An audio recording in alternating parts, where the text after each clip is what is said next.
This is Jeremy with Fundamental Tennis. Make sure you hit the subscribe button so you don't miss out on any future videos. In this video, you're going to see the most detailed information regarding the one-handed backhand and the two-handed backhand and comparing the two to help you figure out which backhand is best for you. I'm going to tell you all the pros and cons for having a one-handed backhand and all the pros and cons for having a two-handed backhand. At the end of the video, I'm going to give you my top 3 biggest pros and cons for each the one-handed backhand and the two-handed backhand. You're also going to see a quick exercise to help you figure out if you are going to be best with a one-handed backhand or a two-handed backhand. Because it's not about which backhand is best, it's about which backhand is best for you.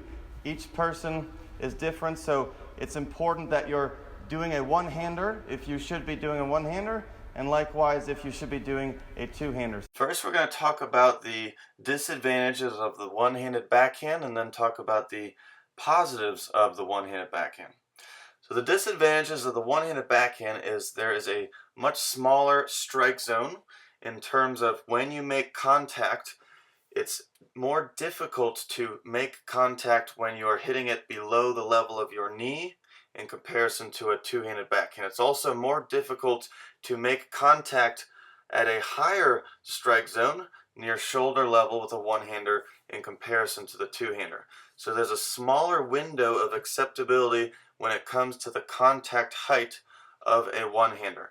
There's also a smaller window in terms of the contact depth, meaning when you make contact on a one-hander, you're going to hit that ball several inches in front of your body, several inches further in front of your body in comparison to a two-handed backhand where you can hit the ball a little bit late or you can hit the ball a little earlier. A one-hander, you have to hit the ball well in front. You cannot afford to be late at contact.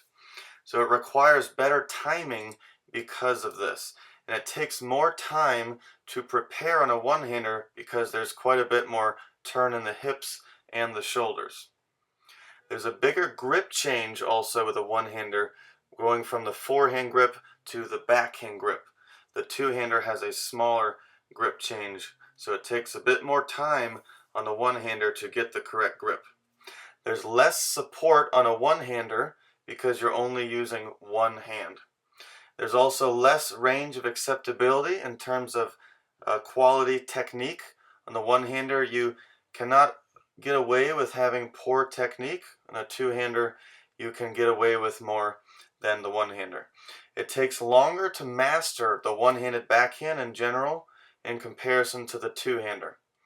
In my opinion, it also takes a special athlete to play a one-handed backhand. They need to have speed and coordination if they want to reach their absolute highest level. To play at a very high level, you must have quite a bit of skills to play a one-handed backhand.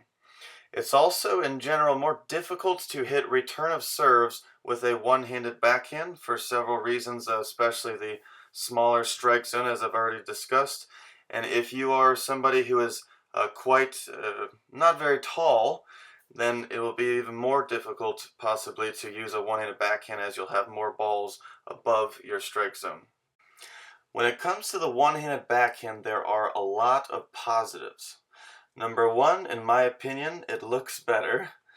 I think it also feels better for many players, including myself, even though I use a two-handed backhand if I were to play in a tennis match. The two-handed backhand is my best shot by far, although the one-hander feels very good. It feels natural. So that, I think, I couldn't help but put that in the positives under the positive list for the one-handed backhand. Now also, there is more topspin, potential to have more topspin on a one-handed backhand. You're going to have better balance potentially because you're using your off arm to go back and down. With a two-hander, you don't have that luxury to counterbalance your right side of your body as a righty.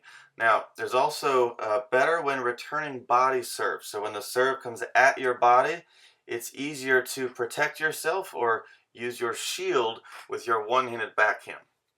There's more variety on the one-handed backhand as it's typically easier to learn a slice and a backhand volley, since the slice and a backhand volley should be used with primarily one hand, at least on the contact phase and the finish of the slice and the volley, and you are going to be easier to adapt to the slice and the one-handed backhand volley because you use so often the one-handed backhand, of course, is with one hand. So more variety in that sense. People generally hit more slice backhands with a one-handed backhand because you will get the ball outside of your strike zone more often, and the slice is not a negative thing. It's often a positive thing. It's great for several things, including variety and change of pace, and good for defensive shots. So there's better disguise on a one-handed backhand as well, because when preparing, I think about Roger Federer, you often can't tell if he's going to hit a slice or a drive one-hander until right before he starts the forward swing. I think you can get more power on a one-handed backhand, although I've never read any studies about the one-hander or two-hander giving more power. But when I look at the fastest backhands I've ever seen when watching TV, it's certainly the one-hander that I see most often.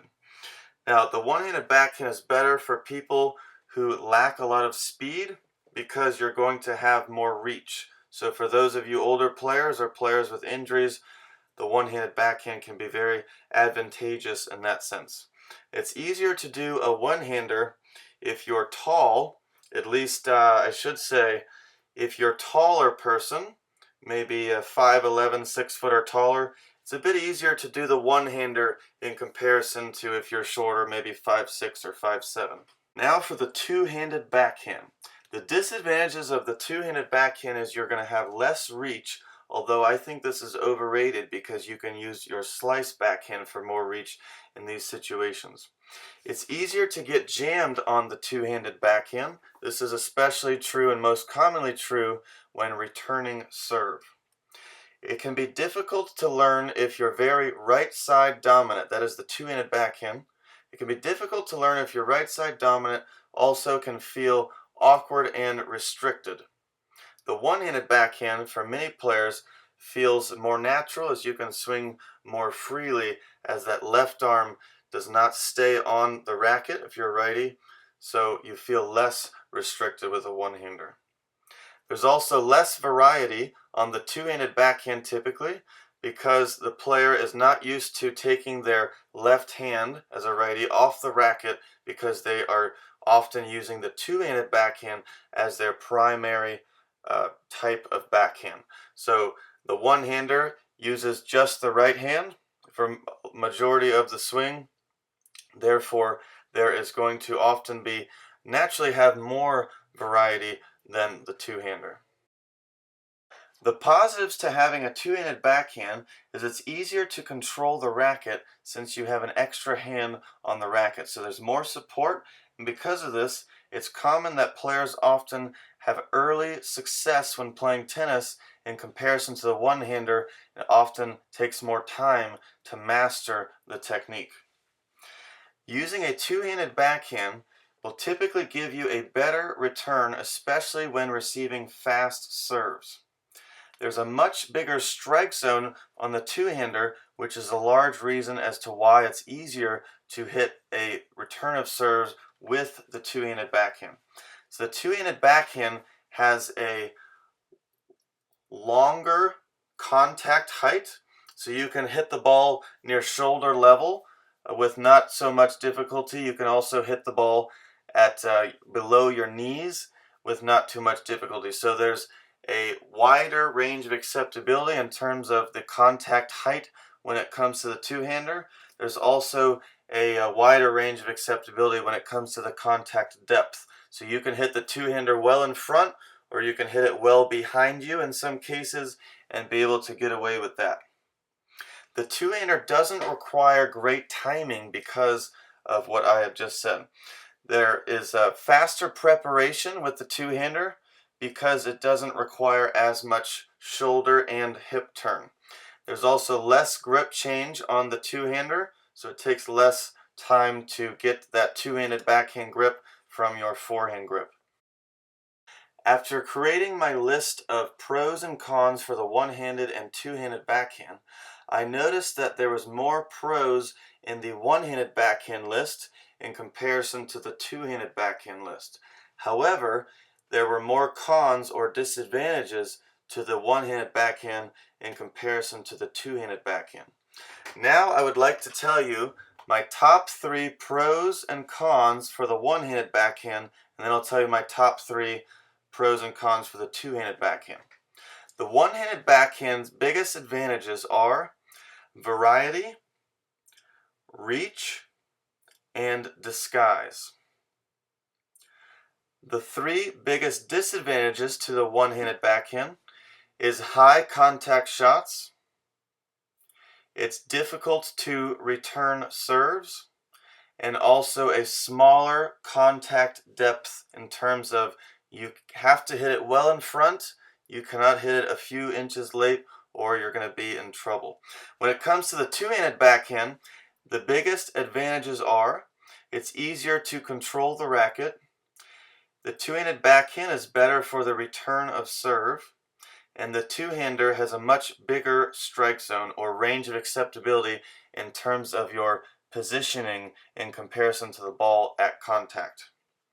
The two-handed backhand's disadvantages are you have less reach, it can be awkward or difficult to learn if you are very right side dominant. The last disadvantage to the two-handed backhand is you have less variety in most cases. Here's a simple exercise to give you a feel for each backhand and which backhand may be best for you. So you're going to drop the ball from your hand, your dominant hand, as your non-dominant hand is going to be holding the top of the grip, because we're going to work on the two-handed backhand first. When you hit a two-handed backhand, you are going to use primarily your top hand, so your left hand is a righty, during the contact phase. So it makes sense to do some left-handed forehands. I'd like you to be near the depth of the service line, and you're just simply going to drop the ball, let it bounce, and then hit it. If you don't have a ball machine or a wall, this is what you should do. So I start with my racket down low. The butt cap of the racket is pointing to the intended target. I'm going to simply drop the ball, make contact, and then finish with my arm straight. The butt cap is pointing down to the ground, and my chest is facing the target. Let's do one more time. Again, this is for a two-handed backhand, so you're using your top hand. Notice I'm holding the top of the grip. I'm right-handed, so I have my left hand on the top of the grip. Butt cap points forward, racket is low near my waist, and I'm going to simply drop the ball, let it bounce, contact, and then I like to catch the racket at the end with my right hand. Notice again how my chest is facing forward. There's quite a bit more hip rotation on the two-handed backhand. Now, to demonstrate the one-handed backhand, you're of course going to use your dominant hand only at the bottom of the grip. When you do the one-handed backhand, your index knuckle, the knuckle that's closest to the back of your hand, it should be in line with bevel 1, the first bevel on the grip. So you're holding at the top. It feels like you're holding the handles of a motorcycle handle. So we've got bevel 1 grip for the one-handed backhand. You're going to toss the ball up to give yourself time to grab the throat of the racket with your non-dominant hand. And you're just going to go low to high and then hold the finish, and your arm should be straight at the end, and your chest should be facing the left net post if you're right-handed. So check it out. I toss the ball up, grab the throw of the racket, then I go low to high, and then I hold the finish. My right arm is straight, my chest is facing the left net post. One more time for the one-handed backhand. I hold the finish, check the finish, and notice how my left arm has gone backwards towards the back curtain. So I'm sticking my chest out. Another way you could think of it is shoulder blades together. That's important for balance and to keep you sideways throughout the stroke. So what I would do is simply alternate between a one-handed forehand, so a left-handed forehand that is, and then the very next one, make sure that you toss the ball up, grab the throw of the racket, and then finish holding the finish. Left arm goes back, right arm is high, chest is facing the left net post. Again, for the two-hander, you finish with your chest towards the center of the court. It's important when assessing your one-hander versus your two-hander, you don't just look at where the ball goes and if it went in or out and the control of your shots, but also how it feels. It's important that you choose the one that is more natural. So you're really balancing which one feels more natural and which one you have more control of. So that is it for the exercise. Again, alternate between the left-handed forehand, if you're righty, and the one-handed backhand. Make sure that you're hitting those basic checkpoints, those fundamental checkpoints that I talked about with the two-hander and the one-hander in terms of how to do the stroke. Anytime I have a new lesson, and especially a beginner tennis player, I always have them try out the two-handed backhand and the one-handed backhand, because you can't possibly know which one you will be best at if you don't try both.